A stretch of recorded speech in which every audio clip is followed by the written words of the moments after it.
พบกับช่องฮักถาคนประคำมื้อนี้เฮามาทอดกฐินจ้าพี่น้องมื้อนี้เป็นมื้อทอดกฐิน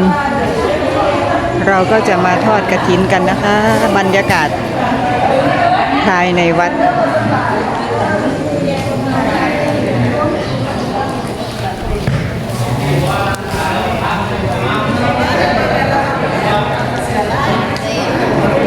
เด้อไทยนี่เด้อคนสวย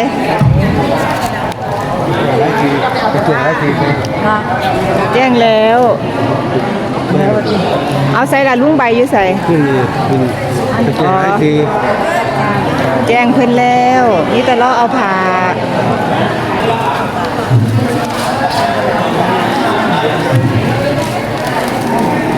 แล้วขวาซื้อแล้วขวาซื้อเจ้าละตีบ้านเลยวันนี้ย่างไปหนักเอาไปเลยคนไหนปีซ้องขึ้นมาอันนี้อุ้ยซิริมาไตเป็นจอย3ไตแม่จอยซิริมาสุดท้ายที่ อันนี้บรรยากาศวันนี้สวัสดีค่ะมือบุญอันนี้เขาเฮ็ดอีหยังก่อนเอาให้ป้าตุ้ยป่ะนี่อันนี้มาทอดกฐินอันนี้กองกฐินทอดกฐินอันผัดไตนี่เขาเอิ้นว่าผัดไตที่เขาเฮ็ดนี่ผัดไตอีหยังผัดไตบริวารที่เขาเอิ้นครับกสิอันซื้อได้วันนี้เด้อไตกฐินไตกฐินไตเอกไตบริวารมีไตเอกมีไตบริวารแม่จ้านี่ไตบริวารค่ะผ่าไตถวายบุญกฐินโอเคแม่บุญมีทองนอกครับมาไปแม่บุญมีทองนอกเอากะสิรอแม่เต็มสตาร์รอเรียกชื่อเพิ่นซื้อเต็มตัวได้ซื้อเล่นเพิ่นซื้อติ๋มอยู่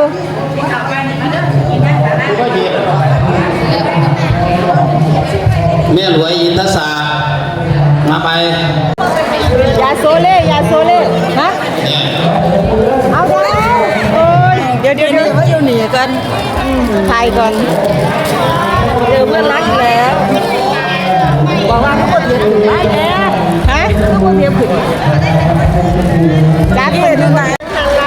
มันแง่เมื่อนั้นถ่ายไงยิ้ม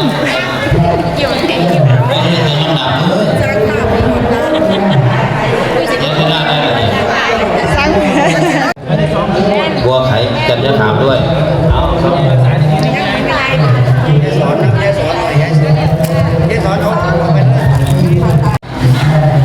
แม่ซื้อเนี่ยทองนี้เนาะพวกเราเนี่ยเรานั่งอยู่นั่นเราไปเล่าเลยเรายังไงแม่สำรองกินนอกแม่ทำอะไรนะคะ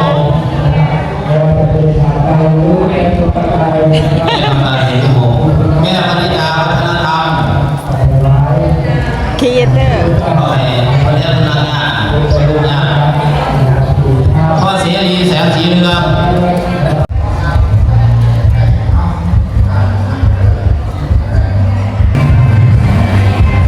มันได้น่ารักทุกคนยับไปรอเพลง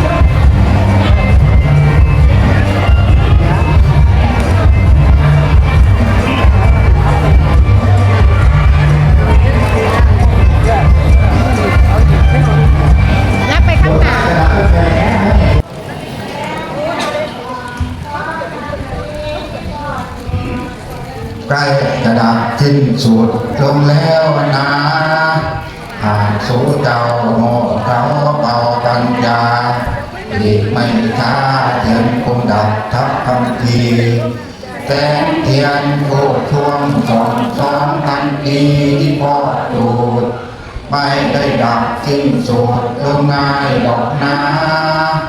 ดังมีพระสงฆ์อุบาสกอุบาสิกา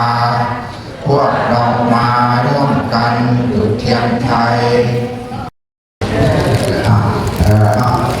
เราเข้าฐานะไปที่ตะกอบที่ย้ำจิตบูรพาทางใจเด้อทางทินาท่านทางอริสังทักไว้ว่านเดือนอาทักไว้ขาน เป็นกองบุญกฐินธรรมที่กองข้อพี่น้องมาผมว่าทุกคนได้รวมกันต่างกองบุญกฐินธรรมที่ประจำปีเพื่อนำทอดถวายนวัดบาทผูกร้อยที่มีพระสงฆ์อยู่ตามไปสาพรรษาในอาวาสส่วนไตรมาส3 เดือนนี่ข้าพเจ้าเทพเจ้านาหอมถวัน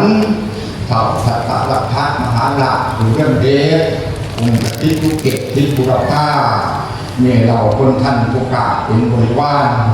พอสมมาท่านผู้การได้ผ่าดินท่านผ่าอันเป็นบริวารเดือนวัดพระบริพารบอกความขาดทั้งหลายทุกองค์ทุกคนเถิดเอาขวานไปขวานไปด้านนี้ไปด้านข้างผ่านทำพระบริวารเดินทางพระบริพารเป็นของบุญกฐินธรรมที่ของคนพี่น้องปัดไว้ทุกคนในรวมกันต่างของบุญกฐินธรรมที่ประจำปีเพื่อนำทอดถวายนวัดบาทผูกร้อยนี่ข้าพเจ้าเทพเจ้านาหอมถวันวิมุตโหนะครับดูปฏิกันอิทักษิณมีเด็กปริยาทั้งสิ้นเป็นบริวารวัตถุมาทัตุการไม่ขาดปฏิทินท่านอันเป็นบริวารเกิดอัตถบริขารบอกความขาดทั้งหลายทุกองค์ทุกตนทุกคนเชิญว่าไปทางที่ยกกองทั้งขาอันนี้ทั้งชาบริวารเกิดอัตถบริขารเป็นกองบุญกฐินธรรมที่ของคนพี่น้องบ้านทุกคนจังหวัดอุบลเป็นรองประธานกองบุญกฐินธรรมที่ประจำปีเพื่อนำทอดถวายนวัดบาทผูกร้อยนี่ข้าพเจ้าเทพเจ้านาหอมถวันเต่าวิรูปะองค์กฐินทุกกรรมดำทิปัจจิมมีเราขยันผู้ดำริเป็นบริวารพระลุมาโหตนาทัตุการในปัจจินทานองค์องค์ขาดทั้งหลายทุกองค์ทุกตนทุกคนเชิญว่านั้นไปละของท่านขาดในคำพระบริวารแต่เพียงพัดพักไม่ยกเกินไปเด้ออะไรจะคนกลุ่มเด็กพกไปเด้อกลุ่มเด็กหนักไปมันไปเด้อแต่ว่าเอาคำถวายแบบนี้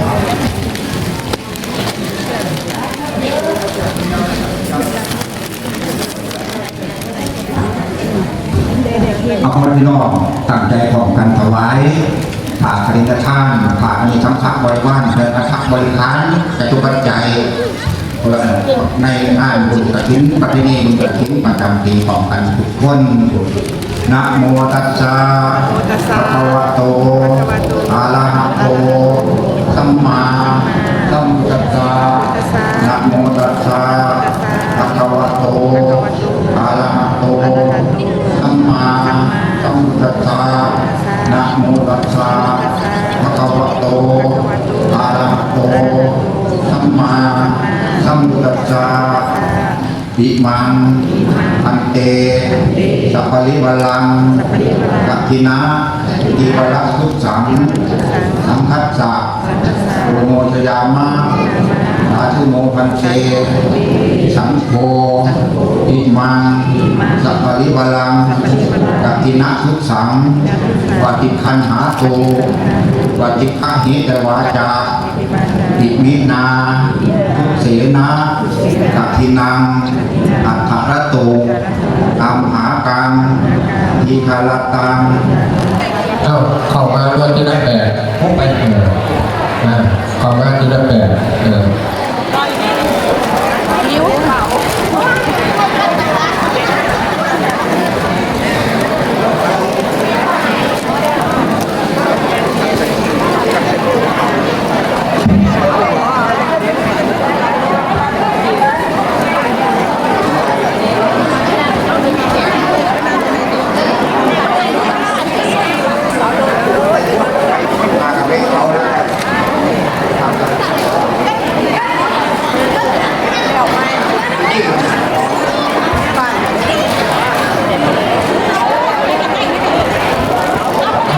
้วก็ไปก็มีน้องเฮ้า